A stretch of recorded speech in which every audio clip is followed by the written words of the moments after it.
Hello friends, मी पल्लवी आपल्या चॅनलमध्ये तुम्हा सगळ्यांचं मनापासून खूप खूप स्वागत आहे. कशात फ्रेंड्स तुम्ही मजेत ना? मी तुमच्याबरोबर दिवाळीच्या सणासुदीमध्ये पूर्वतयारी केल्यानंतर पटकन आपल्याला फराळाचं कसं बनवता येईल हे तुमच्यावर मी शेअर करणार आहे. म्हणजे कसं राहतं की दिवाळीच्या सणामध्ये खूप सारे आपण पदार्थ बनवतो, तर पूर्वतयारी जर आपण करून ठेवली तर आपल्याला झटपट असं पदार्थ बनवता येतं. त्यासाठी इथे मी पहिल्यांदा 100 ग्रॅम विलायची घेतलेली आहे आणि विलायची एका कढईमध्ये काढून घेतलेली आहे आणि आपल्याला लहान गॅस करून आपल्याला एखादंच मिनिटं विलायची आपल्याला परतून घ्यायची आहे. म्हणजे कसं मिक्सरमधून आपण ह्याची पावडर करणार आहोत, तर पावडर करण्यासाठी थोडंसं ओलसर वगैरे असं थोडंसं राहतं विलायची, त्यामुळे थोडंसं आपण गरम करून घेतली एखादं मिनटं तर खूप छान प्रकारे त्याची पावडर बनते. ह्यासाठी तर ही टिप्स खूप इम्पॉर्टंट आहे. थोडीशीच अगदी आपल्याला विलायची ह्यामध्ये एखादा मिनटच परतून घ्यायची आहे आणि आपल्या हाताने चेक करायचं, म्हणजे ती जास्त असं भाजली जाऊन विलायची ह्यासाठी. नाहीतर काय होतं, जास्त विलायची भाजली गेली तर असं आपण एखादा गोड पदार्थ बनवू कसं वेगळाच वास लागतो. त्यामुळे आपल्याला शक्यतो एखादंच मिनिट आपल्याला विलायची परतून घ्यायची आहे. एखादा मिनिट विलायची परतल्यानंतर ते आपल्याला विलायची पूर्ण थंड होऊन द्यायची. त्यानंतर आपल्याला मिक्सरचं जे छोटं भांडं असतं त्यामध्ये आपल्याला विलायची काढून घ्यायची आहे आणि छोटं भांडं शक्यतो आपण काढायचं, त्यामध्ये खूप छान प्रकारे पावडर बनते. ह्यासाठी मिक्सरच्या भांड्यामध्ये आपण विलायची काढल्यानंतर त्यामध्ये अर्धा वाटी आपल्याला साखर घालायचं, म्हणजे व्यवस्थित असं खूप छान प्रकारे त्याची पावडर बनते. त्यानंतर आपल्याला हे मिक्सरमधून व्यवस्थित अशी ह्याची पावडर करून घ्यायची आहे. पावडर केल्यानंतर मिक्सरमधून मी तुम्हाला इथे एक टिप सांगणार आहे. आपण एक ताट घ्यायचं, ताटावरती पेपर घ्यायचं आणि त्यावरती चाळणी ठेवून आपल्याला हे व्यवस्थित असं चाळून घ्यायचं. म्हणजे थोडंसं त्यामध्ये जाडसर वगैरे त्याचं राहिलं असेल तर ते वरती येतं आणि ते पुन्हा नंतर आपल्याला मिक्सरमधून काढून घ्यायचं. म्हणजे कसं आपण जे काही गोड पदार्थ बनवणार आहे त्यामध्ये असं दाताखाली वगैरे येऊ नये ह्यासाठी आपल्याला चाळून घ्यायचे आहे. आता जे चाळणीमध्ये जे उरलेलं आहे ना ते नंतर आता आपल्याला मिक्सरमधून फिरवून नंतर आपल्याला ते चाळून घ्यायचं आहे. त्यानंतर आता जे काही थोडंफार राहिलेलं आहे ना ते आपल्याला चहापत्तीमध्ये घालायचं. म्हणजे चहा करताना वगैरे विलायची फ्लेवरचा चहा मस्तपैकी लागतो, ते आपल्याला चहापत्तीमध्ये टाकून घ्यायचं आहे. त्यानंतर तुम्हाला इथे एक टिप सांगणार आहे. तर इथे मी घेतलेली आहे एक काचेची भरणी, एअरटाईट भरणी शक्यतो घ्यायचं, म्हणजे विलायची पावडर खूप छान प्रकारे टिकते, तर फ्रीजमध्ये पण ठेवायची गरज लागत नाही. तर टिप म्हणजे ही आहे की आपण अशा प्रकारे पेपरमध्ये जर विलायची पावडर घेतली तर आपल्याला भरणीमध्ये भरायला इझी जातं. ह्यासाठी पेपरवरतीच घेऊन आपल्याला अशा प्रकारे भरणीमध्ये ओतून घ्यायचं आहे. हे बघा, विलायची पावडर पण आपली तयार झालेली आहे. आता आपण बनवणार आहोत म्हणजे गोड पदार्थ बनवण्यासाठी आपल्याला लागते पिठी साखर, म्हणजे साखरेची पावडर लागते. तर ते पहिल्यांदा आपण मिक्सरमधून काढून घ्यायचं आहे. म्हणजे कसं राहते की आपण बेसन लाडू वगैरे असे बरेच प्रकारचे लाडू बनवतो, त्यामध्ये कशाला आपल्याला पिठी साखर लागतेच. त्यामुळे आपण जर असं आधी जर पिठी साखर आपण जेवढी आपल्याला क्वांटिटीमध्ये आपल्याला लाडू वगैरे बनवायचं आहे त्या क्वांटिटीमध्ये जर आपण पिठी साखर करून ठेवलं तर आपला कोणताही पदार्थ बनवत असताना गोड तर आपल्याला ती इझी जातं. ह्यासाठी इथे मी पिठी साखर बनवून घेत आहे. मला जेवढ्या क्वांटिटीमध्ये पिठी साखर हवी आहे तेवढ्या क्वांटिटीमध्ये इथे मी पिठी साखर बनवून घेतलेली आहे.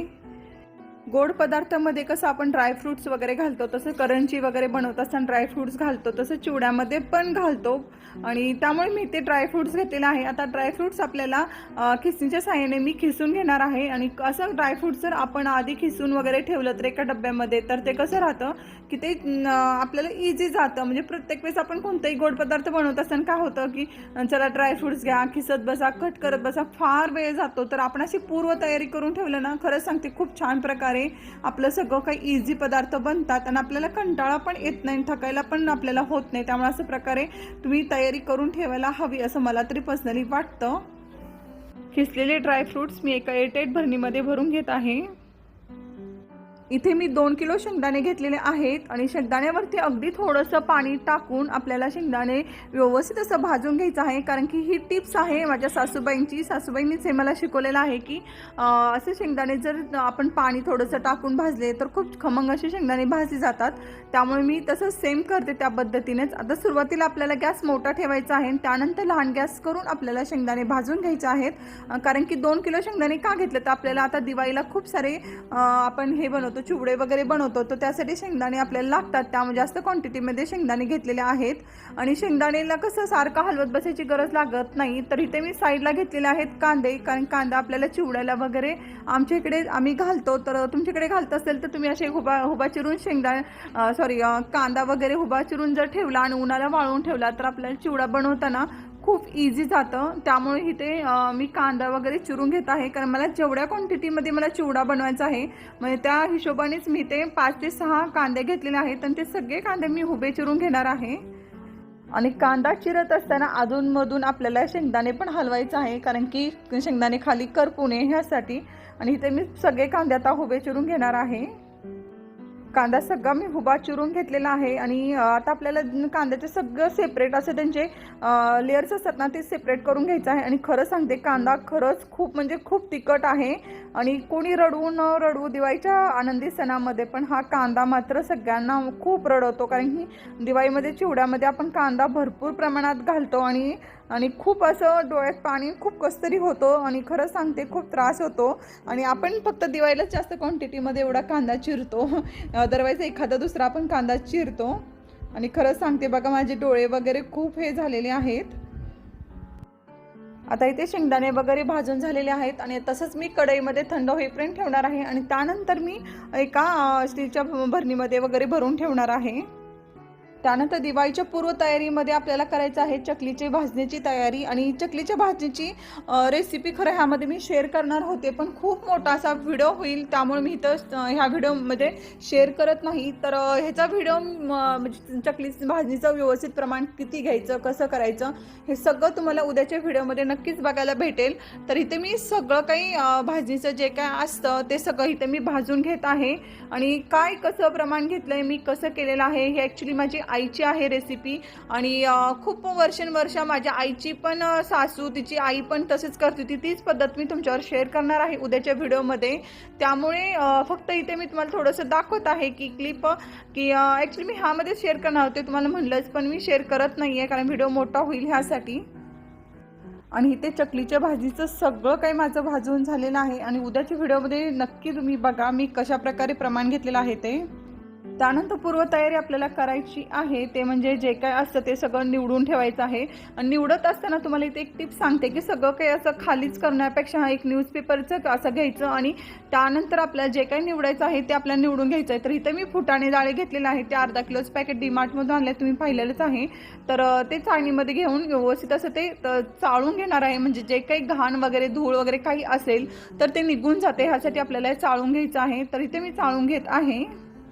त्यानंतर फुटाण डाळी व्यवस्थित असं नीट करून घेतल्यानंतर एका डब्यामध्ये मी भरून ठेवणार आहे, कारण की कॅरी बॅगमध्ये शक्यतो मी भरून ठेवतच नाही कोणतीच गोष्ट, तर असं डब्यामध्ये मी भरून ठेवणार आहे।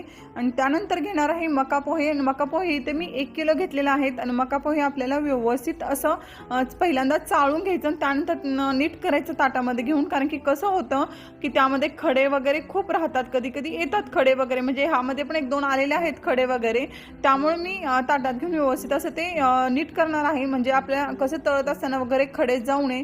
कधी कधी काय होतं की मातीचे खडे असतात, मग ती तेलामध्ये पूर्ण असे माती पूर्ण होऊन जाते, छोटे छोटे असतात, ते होऊन जाऊ नये म्हणून असं आपल्याला व्यवस्थित असं म्हणजे नीट करून घ्यायचं आहे। त्यानंतर आणखी तुम्ही जे चिरमुरे असतात, मुरमुरे पण म्हणतात, ते पण तुम्ही व्यवस्थित असं नीट करून चाळून ठेवू शकता।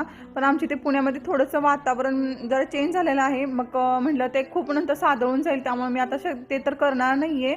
आणि दुसरी गोष्ट आणखी एक म्हणजे दुसरी हे की तुम्ही जे काय आपण फरायचं जे बनवणार आहोत आणि ते जे काही डबे वगैरे असतात, तर ते डबे तुम्ही व्यवस्थित म्हणजे धुवून उन्हाला लावून वगैरे आधीच पूर्वतयारी करून जर ठेवली तर आपल्याला पटकन पदार्थ बनवल्यानंतर पटकन आपण डब्यामध्ये टाकून ठेवू शकतो। त्यासाठी आपल्याला डबे पण हे करायचे आहेत, कारण की माझ्याकडे डबे असं जास्त काही नाही आहेत, तर त्यामुळे मी ती करत नाही, पण ज्या त्यावेळेस मिळेल तसा डब्बा एखादा मिळाला तर त्यात ठेवते। आणि मग नाही तर काय करता, तांदळाचा वगैरे कशाचा डब्बा असेल तर तो रिकामा करते आणि मग त्यामध्ये फराईचं वगैरे ठेवते, असं करते। आणि तुम्ही जर दिवाळीच्या फराईमध्ये जर रव्याचा लाडू वगैरे बनवणार असाल तर आमच्या इथे शक्यतो रव्याचा लाडू कोणाला आवडत नाही, बेसनाचा लाडू आणि रव्याचं असं मिक्स आवडतं। तर तुम्ही रव्याचा लाडू जर फक्त बनवणार असाल तर तुम्ही आधी रवा वगैरे भाजून घ्यायचा, त्यामध्ये तूप तेल न टाकता रवा फक्त भाजून घ्यायचा आणि नंतर ज्यावेळेस करायचं आहे त्यावेळेस फक्त आपण थोडंसं तूप टाकून रवा भाजून घेतला तरी चालतं, म्हणजे आधी आणखी जास्त तयारी होते ह्यासाठी। आणि ते मका पोहे जे 1 किलो आहेत ते सगळं काही मी नीट करून घेतलेलं आहे आणि एका स्टीलच्या डब्यामध्ये पूर्ण मकाचे पोहे 1 किलो डब्यामध्ये भरून ठेवले आहे, कारण वातावरण चेंज आहे, आणखी काही म्हणजे साधवणे वगैरे पिशवीत ठेवलं तर ते मुलांचं काही असं झालं तर म्हणजे चुरा वगैरे होऊ नये ह्यासाठी डब्यात भरून ठेवलेला आहे। आणि त्यानंतर असाच न्यूजपेपर आपल्याला फोल्ड करून कचऱ्याच्या डब्यामध्ये टाकायचं, म्हणजे कसं खाली पसारा असं खूप होत नाही. त्यामुळे असं एकदा न्यूजपेपर ठेवून बघा, व्यवस्थित होतं. आणि त्यानंतर इथे घेतलेलं आहे मी लसूण, कारण की चिवडा बनवण्यासाठी आपल्याला लसूण लागतो. आणि आपल्याला असं वाटीभर जर आपण लसूण सोलवून ठेवला तर चिवडा वगैरे बनवताना पटकन आपण मिक्सरला लसूणची पेस्ट करू शकतो आणि चिवड्यामध्ये घालू शकतो. त्यामुळे लसूण सोलून ठेवा, म्हणजे पटकन आपला चिवडा पण पटकन होतो. आणि कसं होतं, दिवाळीला आपण 2 ते 3 आयटम तर एका दिवसाला बनवतो. जर अशी पूर्वतयारी करून ठेवलं तर पटकन असा आपला 2-3 पदार्थ तर सहज होतात. आणि ज्या घरात एकटी लेडीज असते, ती काम करते, तिला तर खूप डिफिकल्ट असतं. जॉब करणाऱ्या बायका असतात, त्यांनाही खूप डिफिकल्ट जातात. तर तुम्ही अशी पूर्वतयारी सॅटर्डे संडे जर आला सुट्टीच्या दिवशी जर तुम्ही तयारी करून ठेवली तर तुम्हाला खूप इझी जाईल. आणि बाहेरचं पदार्थ पटकन आणून खाण्यापेक्षा अशी तयारी करून जर ठेवली, आपण जर बनवलं तर खूप इझी होतं. त्यामुळे तुम्ही अशी तयारी नक्की करा. आणि इथे सगळं काही लसूण मी आता सोलून घेणार आहे. आणि आधीच जर आपण अशी पूर्वतयारी करून ठेवली तर मग थोडासा गॅप घेऊन जर आपण नंतर घरातली जी स्वच्छता वगैरे करावी लागते, आपल्या दिवाळी येणार म्हणलं की, तर स्वच्छता वगैरे करू शकतो. तसंच नंतर आपल्या घरात भरपूर अशी कामे असतात. नंतर रांगोळी वगैरे काढायची असते, त्यानंतर आपल्याला बाहेरची शॉपिंग असते, कपड्याची शॉपिंग असते, बरंचसं काही कामं असतात. नंतर लाईटिंगचं, घर सजवणं वगैरे बरंच असतं. त्यामुळे ही आधी जर तुम्ही तयारी करून ठेवलं तर नंतर सारखी किचनचीच कामं करत बसण्यापेक्षा आधी तयारी करून ठेवायची, नंतर बाकीची शॉपिंग म्हणा, घराची स्वच्छता केली तरी चालतं. तर इथे बघा चहा बनवला मी आणि आता मस्तपैकी हवेशीर बसून चहा पिणार आहे. वातावरण वगैरे खूप छान झालेलं आहे. तर या सगळेजण तुम्ही चहा प्यायला. आणि मी चहा कसं बनवला, ॲक्च्युली कसं झालं की जे मिक्सरचं भांडं होतं ना, आपण विलायची वगैरे पावडर काढलेली, त्यामध्येच पाणी टाकून मिसळ थोडंसं हे करून घेतलं आणि त्याचा चहा बनवला. आणि विलायची चहा खरंच सांगते खूप टेस्टी लागतो. मला तर पर्सनली खूप आवडतं. म्हणजे आलं वगैरे टाकून चहा बनवण्यापेक्षा असा चहा खूप छान लागतो खरं तरी. आणि हे सगळं दिवाळीची कामं वगैरे खूप सारे राहतात. तसं आपल्या घरातली स्वच्छता वगैरे पण असते. त्यामुळे इतकं कामाचा लोड पडतो ना, तर त्यामुळे तुम्ही जर असं दिवाळीचं जे आपण फराळीचं वगैरे बनवतो त्याच्या आधी जर आपण सगळी अशी तयारी करून ठेवली तर ज्यावेळेस आपल्याला ताजं फराळीचं बनवायचं आहे त्यावेळेस कसं म्हणजे इझी जातं आपल्याला हे सगळं काही म्हणजे बनवण्यासाठी वगैरे इझी जातं. तर तुम्ही पण ह्या दिवाळीला अशा प्रकारची तयारी नक्की करा. चला तर मग आजचा हा ब्लॉग मी इथेच थांबवते. कसा वाटला आजचा हा ब्लॉग मला कमेंट बॉक्समध्ये नक्की सांगा. तर आजचा हा व्हिडिओ तुम्ही जास्तीत जास्त लोकांपर्यंत पोहोचा, म्हणजे आपल्या चॅनलला मदत होईल आणि त्या लोकांनाही मदत होईल की आपण दिवाळीच्या आधी लवकर तयारी केल्यानंतर आपली कामं कशी पटपट होतात. कसं राहतं की व्हिडिओ वगैरे बघितल्यानंतर एक प्रकारचं मोटिवेशन मिळतं की चला अरे आपण पण असं केलं पाहिजे, असं एक थोडंसं आपल्याला आयडियाज येतात म्हणा, काही टिप्स आपल्याला कळतात. त्यामुळे तुम्ही पण ह्या दिवाळीला नक्की आणि नक्की अशा प्रकारे तयारी करून ठेवा आणि आपला हा व्हिडिओ जास्तीत जास्त लोकांपर्यंत पोहोचवा. चला तर मग भेटूया अशा नवनवीन व्हिडिओमध्ये. तोपर्यंत बाय बाय. काळजी घ्या सगळ्यांनी.